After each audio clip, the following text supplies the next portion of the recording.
Dans un marché grouillant, où la vie battait comme un tambour, un jeune disciple suivait de près son maître, un sage dont les yeux portèrent le poids d'une sagesse acquise à travers d'innombrables saisons. Le disciple, avide d'absorber chaque enseignement, observait le monde autour de lui avec curiosité, le cœur ouvert aux leçons cachées dans l'ordinaire. Le sage, calme et posé, avançait à travers la foule avec une présence qui semblait écarter le chaos, ses pas assurés, son regard perçant mais doux. Au milieu de la masse des marchands, des acheteurs et des passants, une scène singulière attira l'attention du disciple. Un homme, vêtu de vêtements usés, peinait à guider un grand taureau obstiné à travers les étroites allées du marché. La bête, dont les muscles saillaient sous une peau rugueuse, résistait à chaque pas, tirant contre la corde nouée autour de son cou. Ses sabots raclaient la terre, soulevant des nuages de poussière, tandis que l'homme tirait de toutes ses forces, le visage rougi par l'effort. Les yeux du taureau, grands et défiants, ne montraient aucune volonté de suivre, et la corde tendue entre eux semblait un fil fragile de contrôle. Le sage s'arrêta, son regard se posant sur la lutte qui se déroulait. Il se tourna vers son disciple, l'expression indéchiffrable, et posa une question simple. Qui était le maître dans cette scène, l'homme ou le taureau? Le disciple, prompt à répondre, désigna l'homme. La corde, raisonna-t-il, était dans ses mains.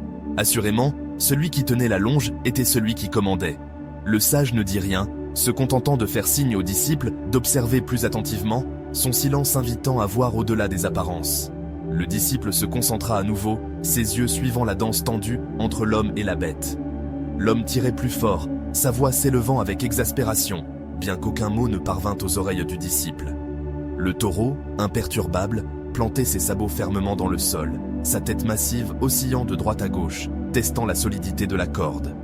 Puis, dans un élan soudain de puissance, le taureau secoua la tête avec une telle force que la corde se rompit, ses extrémités effilochées fouettant l'air. Libéré, le taureau s'élança en avant, ses sabots tonnant contre le sol, slalomant à travers la foule stupéfaite. L'homme, pris au dépourvu, trébucha, puis se lança à la poursuite de la bête, les bras agités, le visage marqué par le désespoir. Le marché s'embrasa de chaos, les étals manquant de s'effondrer tandis que les gens s'éparpillaient pour éviter l'animal en fuite. Les lèvres du sage esquissèrent un léger sourire, ses yeux scintillant de compréhension. Il se tourna vers le disciple qui observait la scène les yeux écarquillés et commença à dévoiler la leçon tissée dans cet événement.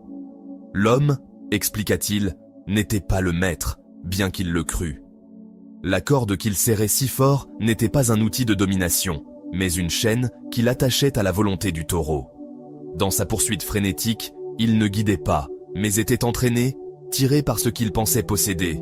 Le taureau, mu par ses instincts, détenait le véritable pouvoir, entraînant l'homme dans son désordre. L'esprit du disciple s'agita, les paroles du maître pénétrant profondément. Le sage poursuivit, sa voix posée, tissant une vérité qui dépassait le marché. Dans la vie, dit-il, les gens s'accrochent souvent à des cordes de leur propre fabrication, des cordes liées au désir, aux émotions ou aux possessions. Ils se croient un maître, agrippant fermement la colère, l'envie ou la soif de toujours plus, convaincus que ces choses leur appartiennent. Pourtant, comme l'homme et son taureau, ce sont eux qui sont enchaînés, entraînés par des forces qu'ils ne peuvent dompter. Chaque fois qu'ils resserrent leur prise, ils abandonnent davantage de leur liberté, de leur paix, de leur être. Le regard du disciple se perdit à l'horizon, là où l'homme et le taureau avaient disparu dans la poussière. Dans son esprit, il vit les innombrables cordes qu'il avait lui-même tenues, des moments de frustration qu'il avait consumés, des désirs promettant l'épanouissement, des peurs qu'il avait retenues dans l'inaction. Chacune semblait sous son contrôle, mais chacune l'avait égaré, l'éloignant de la sérénité qu'il cherchait. Le sage, percevant l'introspection du disciple, creusa plus loin. La véritable maîtrise, enseigna-t-il, ne résidait pas dans le fait de resserrer la prise, mais dans l'apprentissage du lâcher-prise. Relâcher la corde, ce n'était pas perdre le contrôle, mais le reprendre, choisir la liberté plutôt que l'asservissement. Le taureau pouvait courir, les désirs pouvaient persister, mais sans la corde pour les lier, il ne pouvait ne plus dicter le chemin. Un cœur débarrassé de telles entraves pouvait trouver le calme. Un esprit libéré pouvait voir clairement, et une âme délivrée pouvait avancer légèrement vers le véritable bonheur. Le disciple sentit une étincelle s'allumer en lui, une résolution de relâcher ses propres cordes. Il comprit que le combat ne se livrait pas contre le monde extérieur, mais contre les nœuds qu'il avait lui-même formés en lui. Le marché, avec son tumulte et ses couleurs, s'estompa en arrière-plan, tandis que la leçon prenait racine. Le sage, voyant le visage du disciple s'adoucir avec la prise de conscience, hocha subtilement la tête, sa tâche pour l'instant accomplie. Alors qu'ils poursuivaient de leur chemin à travers le marché, le disciple marchait avec une nouvelle légèreté. Le monde autour de lui n'avait pas changé, les marchands continuaient à marchander, la foule à se presser. Mais il le voyait différemment.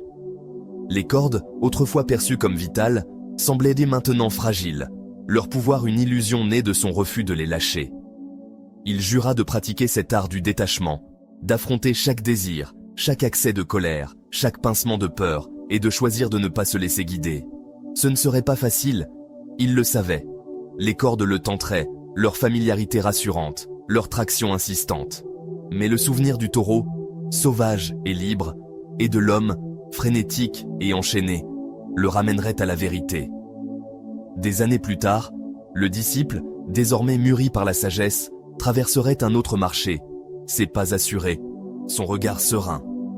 Il verrait une autre lutte, une autre corde, une autre âme attachée à sa propre création. Et il sourirait, se souvenant du jour où son maître lui avait montré le chemin de la liberté. La leçon de la corde était devenue sa boussole, le guidant à travers les tempêtes des émotions et les mers des désirs, pointant toujours vers le havre tranquille de la paix. Le monde offrirait toujours des cordes à saisir, mais il avait appris à les laisser filer entre ses doigts. Dans ce choix, il trouva non pas de la faiblesse, mais de la force, non pas de la perte, mais de la libération. Et dans cette libération, il découvrit la véritable maîtrise, celle de soi-même.